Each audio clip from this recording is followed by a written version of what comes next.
Jamaica has the most freakiest set of peoples, but they wait until they go overseas. So many Jamaicans don't get freaky until they go overseas. I've noticed this pattern and I don't know why. It's when somebody can be in Jamaica and they can be the most quiet person. They can be against so many things. But once they lift up off Jamaican style, once they even start traveling, sometimes they don't even have to live overseas now, once they get the visa. But I'm mainly talking about the ones that leave Jamaica fully. When they leave Jamaica and they go to Canada, America, or England, or even anywhere in the Caribbean, any country rather, once they leave Jamaica, they become so freaky. It's like they had to leave Jamaica to know how freaky they could have become. That's when they start to explore and experience different sexual stuff. But it's when they leave Jamaica, they become this big freak.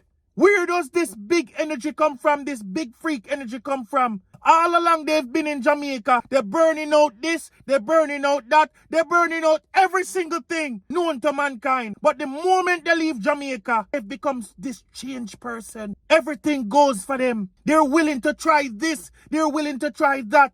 So why not in Jamaica? Make it make sense to me. The cultural pressure is a big thing in Jamaica. Jamaica is deeply rooted in strong religious values and conservative views on sex. So that's why the moment when everybody touch the waters, once everybody sit down on the plane, Jamaicans turn the biggest freak they can ever become in their life. You never know, see a Jamaican person could have been so freaky. The demon that comes out in them that time is unheard of. People get freaky because there's more space to do it now. There won't be a lot of judging anymore. Because where they are now, more people are open to doing a lot more. So when they're not in Jamaica, they can't be judged by the entire village and they can't be judged by their parents anymore. So they become big freaks. And this change sometimes shock partners because they knew their partner back home. They knew they weren't into a lot of things. But all of a sudden, there's this big change in bed. But in reality, it's just because they get a chance now to finally be themselves. Because they know in Jamaica, if anybody was to know that they are behaving like this, they would be banished from the community. They would be banished from Jamaica and people would judge them in every single thing that they hear.